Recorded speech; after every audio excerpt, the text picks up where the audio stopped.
Bonjour à tous et à toutes. Dans cette vidéo, je vais présenter la polarisation du transistor bipolaire. Alors, qu'est-ce que c'est que la polarisation du transistor bipolaire? La polarisation du transistor bipolaire consiste à déterminer ou bien à définir son état de fonctionnement en ajoutant des sources de tension continue et des résistances. Alors, cet état de conduction doit être caractérisé par un point, bien sûr un point électrique, dans chacun des cadrans du réseau de caractéristiques. Comme vous savez, le réseau de caractéristiques, c'est la représentation de IC en fonction de VCE, IC en fonction de IB et IB en fonction de VBE. Ce point, on l'appelle le point de fonctionnement ou bien on l'appelle aussi le point de repos. Graphiquement, on peut déterminer le point de fonctionnement. Seulement, on va représenter le réseau des caractéristiques du transistor et aussi la droite de charge et la droite d'attaque. On va le voir après, qui sont fixés par l'utilisateur.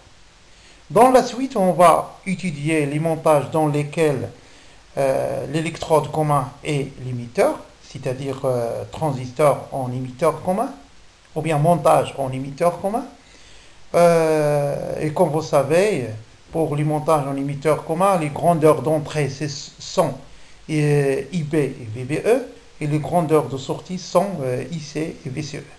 Donc, pour un transistor monté en émetteur commun, le point de fonctionnement est défini par la détermination de IB0, VBE0, IC0 et VCE0. Donc, qu'est-ce que c'est que la droite d'attaque et la droite de charge statique?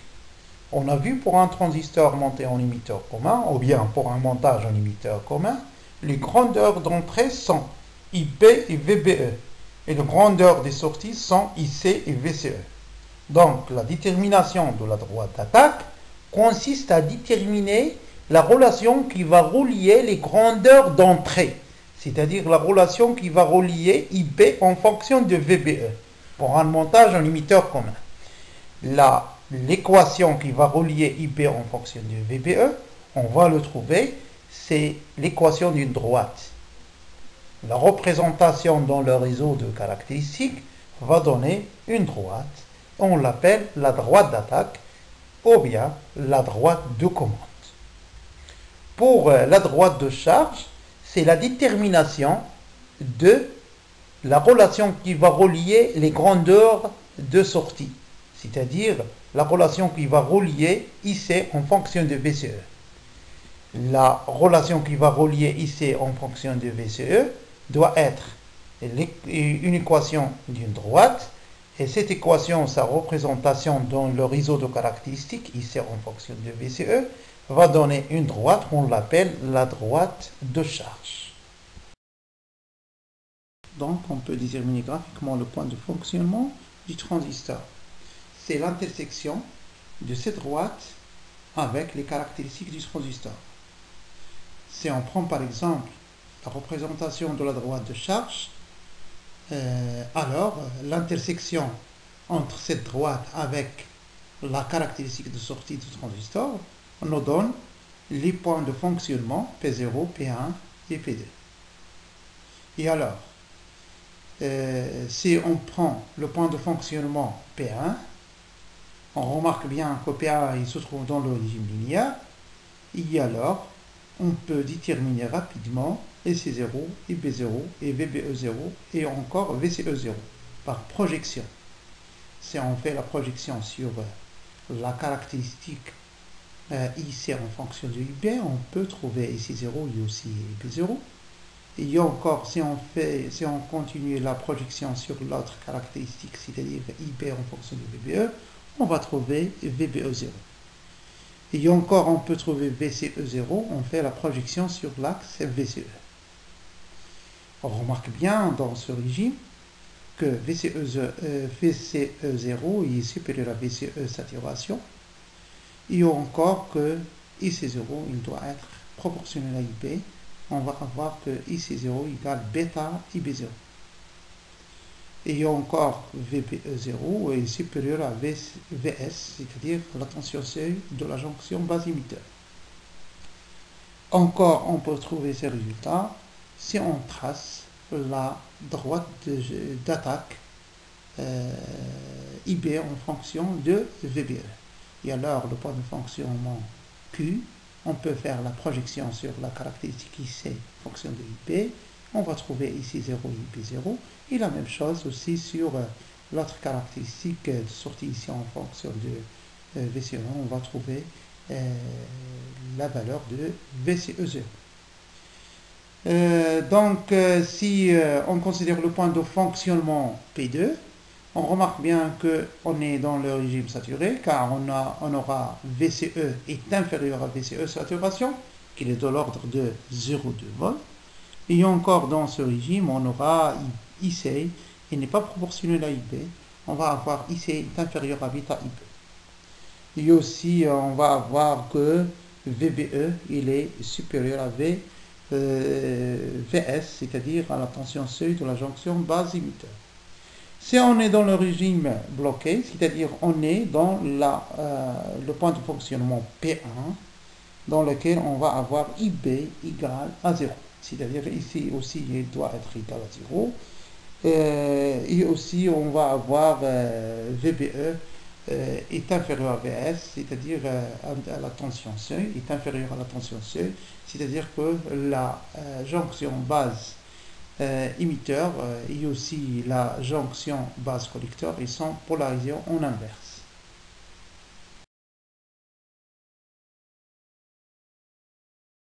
On peut réaliser la polarisation du transistor par les circuits suivants, soit par résistance de base, soit par pan sur la base, ou bien par réaction de collecteur. Je vais commencer par le circuit de polarisation par résistance de base. Le montage de polarisation est le suivant. On remarque bien qu'on peut le mettre sous cette forme, car cette borne possède un potentiel VCC, et alors on peut mettre ici un générateur de force électromotrice VCC. Donc il est très facile de le mettre sous cette forme. Donc on remarque aussi que le montage est en émetteur commun. Donc les grandeurs d'entrée sont IB et VBE, et les grandeurs de sortie sont IC et VCE. Et alors, on peut déterminer le courant du collecteur IC et le courant de la base IP à partir de la détermination de la droite d'attaque et la droite de charge. Alors, la détermination de la droite d'attaque, on va considérer ce chemin-là, et alors, la différence de potentiel entre ces deux bornes est égale à VCC. Il est clair. Et donc, VCC, il doit être égal à VBE plus RB IB, car le courant qui va circuler ici, c'est IB. Ou bien, on peut utiliser ce montage-là, c'est la même chose, en considérant cette maille. Et alors, VCC moins RBIP moins VBE égale à 0. Et alors, on peut déduire rapidement que IP égale à VCC moins VBE sur RB. On remarque aussi que cette équation, c'est l'équation d'une droite avec pente moins 1 sur RB, et l'ordonnée à l'origine, c'est VCC sur RB. De la même manière, on peut déterminer la droite de charge. On remarque encore que la différence de potentiel entre cette borne et la masse égale à VCC, et alors VCC égale VCE plus RC IC. Ou bien on peut utiliser ce circuit, c'est le même. Donc en utilisant cette maille, on remarque que VCC moins RC IC moins VCE égale à 0. Et par suite, on déduit que IC égale VCC moins VBE sur RC. La même chose, c'est l'équation d'une droite, de pente moins 1 sur RC, et d'ordonnée à l'origine VCC sur RC. Alors, si on choisit que le transistor fonctionne en régime linéaire, avec le point de fonctionnement suivant, IC égale à IC0, VBE égale à VBE0, et VCE égale VCE0. Souvent, on choisit VCE0 égale à VCC sur 2 pour avoir le fonctionnement du transistor en régime linéaire. Et aussi, on choisit IC0 égale quelques dizaines de microampères si il s'agit d'une application de faible bruit. S'il s'agit d'une application de meilleure performance en haute fréquence, on choisit quelques milliampères. Et comme vous savez, si le transistor fonctionne en régime linéaire, on va utiliser la relation qui va relier IC avec IB, c'est-à-dire IC0 égale à bêta IB0. C'est-à-dire IB0, il doit être égal à IC0 sur bêta. Donc, on peut déterminer la résistance RC convenable pour ce point de fonctionnement. Et alors, il était donné d'après la droite de charge, on peut déduire rapidement que RC doit être égal à VCC moins VCE0 sur IC0. Donc, on peut remplacer VCE dans la droite de charge par VCE0 et IC par IC0. Et de la même manière, on peut déterminer RP convenable pour ce point de fonctionnement. On trouve que RB il doit être égal à VCC moins VBE0 sur IB0, avec VBE0 et IB0 sont donnés à partir du point de fonctionnement qu'on a choisi. Donc d'après la droite d'attaque, on peut déduire RB.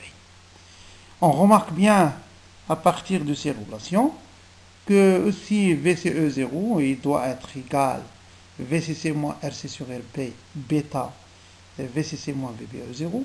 On remarque, donc il est très clair à partir de cette relation que VCE0 il dépend de bêta. Et alors, il faut savoir que bêta il dépend de la température. Donc il peut passer de 55 à 100 si la température passe de 25 degrés à 175 degrés Celsius pour un transistor en silicium. Et alors, le point de repos, ou bien le point de fonctionnement, VCE0 et IC0, il n'est pas stable à cause de la température. C'est-à-dire l'augmentation de la température affecte le point de fonctionnement, c'est-à-dire la stabilité du point de fonctionnement. Et c'est ça l'inconvénient de ce montage. Il est peu utilisé. Passons maintenant au circuit de polarisation par pente sur la base. Le montage de polarisation est le suivant. On remarque bien qu'il s'agit de l'emplacement de deux résistances R1 et R2 sur la base. Et aussi, on remarque bien qu'on peut transformer ce circuit en un circuit plus simple à étudier en utilisant l'équivalent Thevenin de réseau linéaire constitué par R1, R2 et VCC. Et alors, on peut déterminer ETH, c'est la tension ou bien la différence de potentiel VB moins VM à vide en utilisant le diviseur de tension. On peut avoir que VB moins VM à vide égale R2 sur R1 plus R2 fois VCC. Donc ETH, il doit être égal R2 sur R1 plus R2 fois VCC. Et de même, on peut déterminer RTH, il doit être égal R1 en parallèle avec R2, il doit être égal R1 R2 divisé par la somme R1 plus R2. Et alors, on peut étudier ce schéma qui est plus simple, et comme il s'agit d'un montage en émetteur commun, alors les grandeurs d'entrée sont IB et VBE, et les grandeurs de sortie sont IC et VCE. Alors, on peut déterminer le courant collecteur, IC, et le courant IB en utilisant, ou bien en déterminant la droite de charge et la droite d'attaque. Alors, concernant la droite d'attaque, alors on va donner la relation qui va relier IB avec VBE. En considérant cette maille, on remarque bien que ETH moins RTH IB moins VBE moins RE IE, il doit être égal à 0. Donc, on peut remplacer IE par IC moins IP, comme vous savez bien que IE égale à IC plus IB. Et alors, on peut déduire rapidement que IB il doit être égal à ETH moins VBE sur RTH plus bêta plus 1 RE. De même, on peut utiliser pour la droite de charge, comme vous savez ici, donc VCC, elle doit être égale RC IC plus VCE plus RE IE. Et alors, on peut déduire IC qui est égal à VCC moins VCE sur RC plus RE, car on peut remplacer IE par IC. C'est très simple à déterminer ces deux équations de IC et IB à travers ce montage-là. Alors, si on considère que bêta est très supérieur à 1, donc on peut écrire que 1 plus bêta RE est égal à bêta RE. Aussi, d'après la droite de charge, on peut écrire que VCE égale à VCC moins RC plus RE IC. Et aussi, d'après, ou bien en régime linéaire, on peut écrire que IC égale à bêta IB. Et d'après la droite d'attaque, on peut remplacer IP par son expression. On peut trouver que IC égale à ETH moins VBE sur RTH sur bêta plus RE. Donc, il est très facile à démontrer cette relation. Avec VBE, il est de l'ordre de 0,7 à 0,8 lorsqu'on est dans le régime linéaire. Et alors, on remarque d'après cette dernière expression de IC que IC est peu sensible ou bien faiblement sensible à bêta, c'est-à-dire faiblement sensible à la température. Si on considère que RTH sur bêta est très inférieur à E, on va avoir que IC égale à ETH moins VBE sur RE. Donc, aussi, on déduit que VCE aussi est peu sensible à la température, c'est-à-dire il est peu sensible à bêta, si on remplace IC dans cette expression. Donc, d'après cette relation, on peut déduire que le circuit de polarisation par pont à résistance assure la bonne stabilité thermique de IC et de VCE, à condition d'avoir que ETH est très supérieur à VBE0. Et alors, pour stabiliser efficacement un transistor, on choisit RE, de telle sorte que RE, IE, égale à peu près 0,1 à 0,2 VCC, et on choisit ce point de repos au milieu de la droite de charge avec VCE, il doit être égal à VCC sur 2.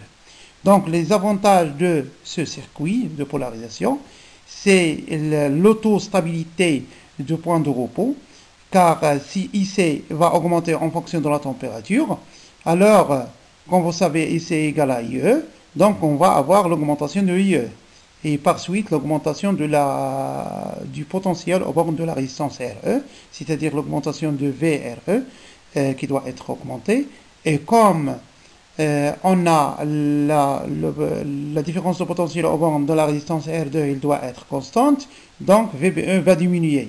C'est-à-dire que IB il va diminuer et par suite IC va diminuer. Donc on aura l'auto-stabilisation du point de repos. Donc c'est ça l'utilité du pont de résistance dans ce circuit. Donc pour assurer un réglage pour la conception du montage, il faut choisir que RTH sur RE est inférieur ou égal à 0,1 bêta minimal ou encore R2 est inférieur à 0,1 bêta minimal RE. Et aussi VE doit être, c'est-à-dire le potentiel aux bornes de la résistance RE, doit être égal à VCC sur 3. Pour le circuit de polarisation par réaction de collecteur, qu'on l'appelle polarisation automatique, le montage de polarisation est le suivant. Et il consiste alors de ramener la résistance de base au collecteur. Aussi, on remarque bien qu'il s'agit d'un montage au limiteur commun. Donc, les grandeurs d'entrée sont VBE et IB, et les grandeurs de sortie sont IC et VCE. Donc, on peut déterminer le courant de collecteur à travers la droite de charge. On remarque bien que VCC égale à VCE plus RC facteur de IC plus IB. On peut négliger IB devant IC. On va avoir que IC égale à VCC moins VCE sur RC. De même, on peut utiliser la droite d'attaque pour déterminer IB. On remarque bien aussi à travers le circuit que VCC égale à VBE plus RB IB plus RC facteur de IC plus IB.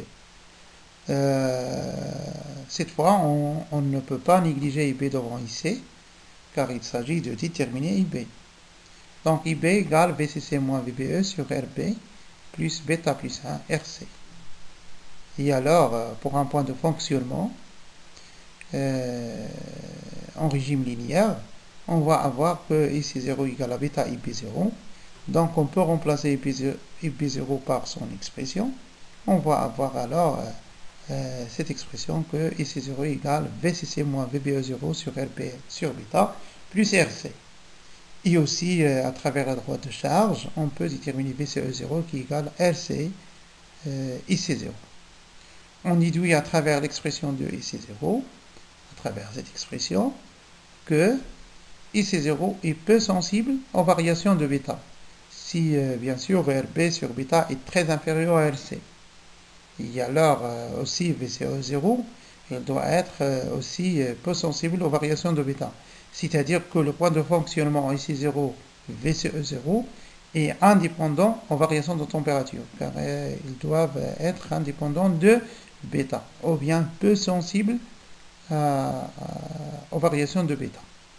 Et alors, si RB sur bêta est très très inférieur à RC, on va avoir VCE0 égale VBE0, égale à peu près de 0,7 volts lorsque le transistor fonctionne en régime linéaire.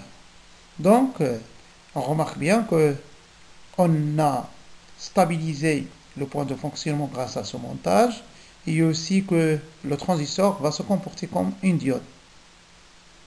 Et alors, il ne peut pas rentrer en saturation, car on aura toujours VCE0 égale à VBE0 si RB sur bêta est très inférieur à RC. Aussi, on peut ajouter que si la résistance RB est nulle, c'est-à-dire on a remplacé par un fil, on aura VCE0 égale à VBE0. Donc si on remplace ici RB par 0, donc on remarque bien que à travers ces deux relations que VCE 0 égale VBE 0, donc est égal à peu près de 0,7 volts. Finalement, je vais terminer par les schémas équivalents du transistor en statique. Pour montage en limiteur commun, on sait bien que le transistor peut fonctionner dans différents modes. Il peut fonctionner en mode saturé, ou bien en mode bloqué, ou bien en mode actif. Pour le mode saturé, on va remplacer le transistor par un interrupteur fermé. C'est-à-dire que le schéma équivalent de transistor, c'est un interrupteur fermé. Et la condition pour avoir ce mode de fonctionnement, c'est-à-dire le mode saturé, c'est que VCE il doit être inférieur à VCE de saturation. Et comme ordre de grandeur de VCE saturation, il est de l'ordre de 0,2 à 0,3 volts. Et encore dans ce mode, on va avoir que IC est inférieur à bêta IB. Pour le mode bloqué, le schéma équivalent de transistor, c'est un interrupteur ouvert. Et dans ce mode, on va avoir IC égale à IB égale à 0. Et VBE est inférieur à la tension seuil de la jonction base émetteur. Est inférieur à VS. Concernant le dernier mode, c'est le mode actif ou bien le mode linéaire. On sait bien, en mode actif, on va avoir IC égale à bêta IB. Et aussi, on va avoir que VBE, elle est de l'ordre de 0,7 à 0,8 volts. Alors, le schéma équivalent du transistor en montage émetteur commun est le suivant. C'est-à-dire, on remarque ici que IC doit être égal à bêta IB, c'est une source de courant. Et aussi, VBE, il doit être égal à peu près de 0,7 à 0,8 volts. Donc, on va le remplacer par un générateur. Et il y a aussi dans ce mode, il est caractérisé par VCE, est inférieur à VCC et supérieur à VCE de saturation. Et aussi, comme nous avons dit, que IC est égal à bêta IB. Et encore, on peut l'écrire en fonction de alpha, On peut écrire que IC égale à alpha sur 1 moins alpha IB. Et aussi, il faut noter toujours que VBE il doit être de l'ordre de 0,6 à 0,8 volts. On a terminé cette partie consacrée au transistor bipolaire. Je vous souhaite bon courage et on va continuer notre chapitre normalement pour la dernière partie consacrée au transistor à effet champ. Merci de votre attention.